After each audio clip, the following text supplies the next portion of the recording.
السلام علیکم ورحمۃ اللہ وبرکاتہ۔ رب اشرح لی صدری ویسر لی امری واحلل عقدۃ من لسانی یفقہوا قولی۔ اے اللہ ہمیں دین کی سمجھ عطا فرما اور ہمارے علم میں اضافہ فرما۔ یا رحمت للعالمین، اس کلاس کو ہمارے لیے نجات کا ذریعہ بنانا، رب العالمین ہمارے گناہوں کی مغفرت فرمانا۔ آج ہم سورہ فاتحہ کی 5ویں آیت کا ترجمہ اور تفسیر کریں گے۔ اہدنا الصراط المستقیم، ہمیں سیدھے راستے پر چلانے کی۔ اب یہاں سے پہلی بات یہ کہ یہاں سے ہم دعائیں شروع کر رہے ہیں، اللہ سے دعا مانگ رہے ہیں۔ اس سے پہلے کی آیت میں ہم نے کیا کہا؟ ہم نے ایک اقرار کیا، ایاک نعبد و ایاک نستعین۔ ہم اقرار کر رہے ہیں کہ یا اللہ ہم صرف تیری ہی عبادت کرتے ہیں، تجھ سے ہی مدد مانگتے ہیں۔ تو اب ہم اللہ سے مدد مانگ رہے ہیں، دعا مانگ رہے ہیں۔ اہدنا الصراط المستقیم، ہمیں ہدایت کے اور سیدھے راستے پر چلا دے اور پہنچا دے وہاں تک یا رب العالمین۔ جب تک سیدھے راستے پر چلنے کی اور ہدایت حاصل کرنے کی تڑپ ہمارے اندر نہیں ہوگی نا، تب تک ہدایت ملنی ناممکن ہے۔ ہدایت صرف انہی لوگوں کو ملتی ہے جن کے اندر خواہش ہو، طلب ہو، تہیہ ہو صراط مستقیم تک پہنچنے کا۔ اور وہی لوگ جو ہیں وہ ہدایت پاتے ہیں جن میں جتنا تقوی زیادہ ہوگا، یعنی جو جتنا اللہ تعالیٰ سے ڈرتا ہوگا، جتنا جس میں تقوی ہوگا، وہ جلد ہی ہدایت کے راستے پر چل پڑے گا۔ اس آیت میں اللہ تعالیٰ سے ہدایت کی توفیق مانگی جا رہی ہے، کیونکہ دیکھیے ہر چیز اللہ کے ہاتھ، ہم کہتے ہیں ہم نے فیصلہ کیا، نہیں، ہم نے فیصلہ نہیں کیا، وہ اللہ تعالیٰ کی طرف سے، ہر چیز اللہ کی طرف سے، اس کی توفیق سے۔ تو یہ جو اہدنا الصراط المستقیم ہے نا، یہ بہت عظیم دعا ہے اگر ہم اس کے معنی پہ غور کریں کہ اس میں اللہ تعالیٰ سے ہم ہدایت مانگ رہے ہیں، ٹھیک ہے، اور کیونکہ ہدایت دینے والی ذات تو صرف اللہ کی ہے نا، اس سے ہم رجوع کرتے ہیں نا ہر معاملے میں اپنی، تو ہدایت جو ہے وہ بھی صرف اللہ ہی کی توفیق سے ملتی ہے، ٹھیک ہے۔ اور دوسری بات یہ ہے کہ اگر ہم یہ سمجھیں کہ ہم اللہ تعالیٰ سے، ہم دیکھیے 5 وقت کی نماز میں ہر رکعت میں سورہ فاتحہ پڑھتے ہیں، ٹھیک ہے، کیا ہمارے اندر اس آیت میں کے پاس تک جب ہم پہنچتے ہیں، کیا ہمارے اندر یہ تڑپ ہوتی کہ اللہ میں ہدایت تک پہنچا دے؟ ایسی تڑپ ہمارے اندر ہوتی؟ ایسی تڑپ ہمارے اندر نہیں ہوتی۔ ہم بس روانی میں سورت کو پڑھتے ہوئے نکل جاتے ہیں۔ تو جب تک ہدایت حاصل کرنے کی تڑپ نہیں ہوگی، اس آیت کے اندر اتر جائے کہ بس ہمیں ہدایت چاہیے، اللہ میاں صراط مستقیم چاہیے، ہمیں آپ کا راستہ چاہیے جو آپ کی طرف لے جائے، جو جنت میں لے جائے، جو آخرت میں سرخ رو کر دے، جو ہمیں شرمندہ نہ کرے۔ جب ہم دوبارہ اٹھائے جائیں تو ہمارا نامہ اعمال جو ہے وہ ہمارے سیدھے ہاتھ میں، کیونکہ ہم تو یہاں دنیا میں صرف آخرت کی تیاری کے لیے آئے ہیں، اللہ کی عبادت کے لیے آئے ہیں۔ لیکن میں نے بھی دیکھے بہت، سمجھے ایک عرصے کے بعد بہت دل ہوتا تھا کہ معنی تو قرآن شریف پڑھا، لیکن کچھ چیزیں جو تھی نا اس میں ایسا لگتا تھا نہیں، اس میں کچھ رہ گیا ہے، کیونکہ تفسیر نہیں پتہ تھی۔ تو اب جب تفسیر پڑھی تو پتہ چلا کہ قرآن شریف میں کتنی ڈیپتھ ہے، اس کی باتوں میں کتنی گہرائی ہے، ہم سطحی طور پہ اسے نہیں سمجھ سکتے۔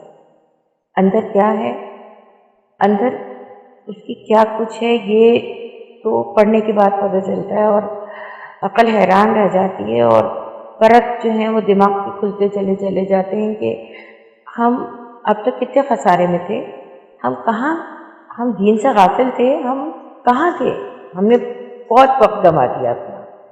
بہت وقت نماز کے، ہم ہدایت طلب ہی نہیں کر پائے، ہم ہدایت مانگ ہی نہیں پائے، ہم تو بس سورہ فاتحہ پڑھی کہ کیونکہ نماز میں پڑھی جانے والی صورت ہے، بس پڑھی اور نکل گیا۔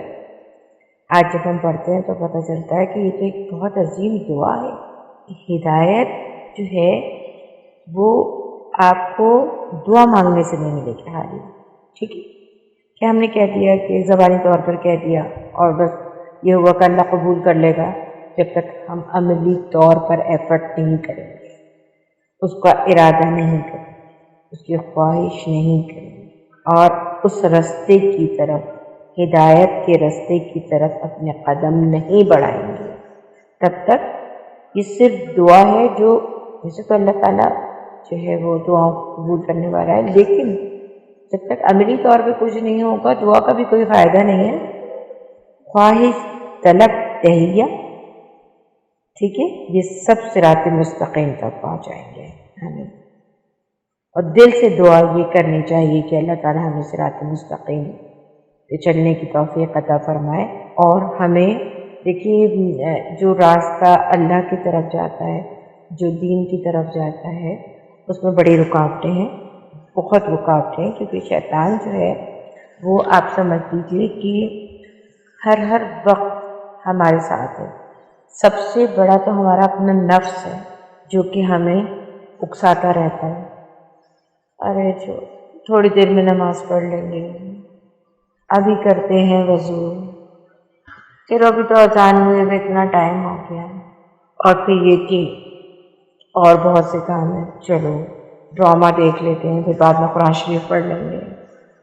بہت ساری چیزیں ایسی ہیں جس میں کہ ہمیں جو ہے وہ شیطان بہکاتا رہتا ہے۔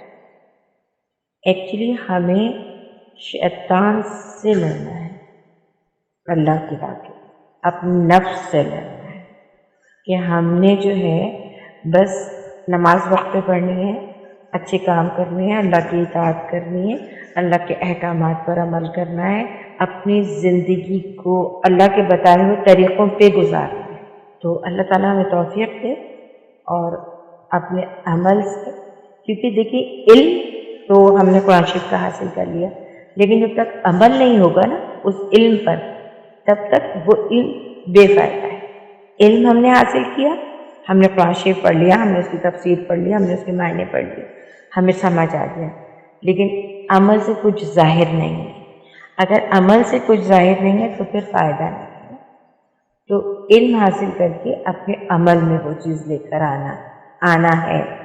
اگر ہم نے صراط مستقیم پانی ہے تو جو کچھ پڑھا ہے اس کو اپنے عمل میں لے کر آئیں۔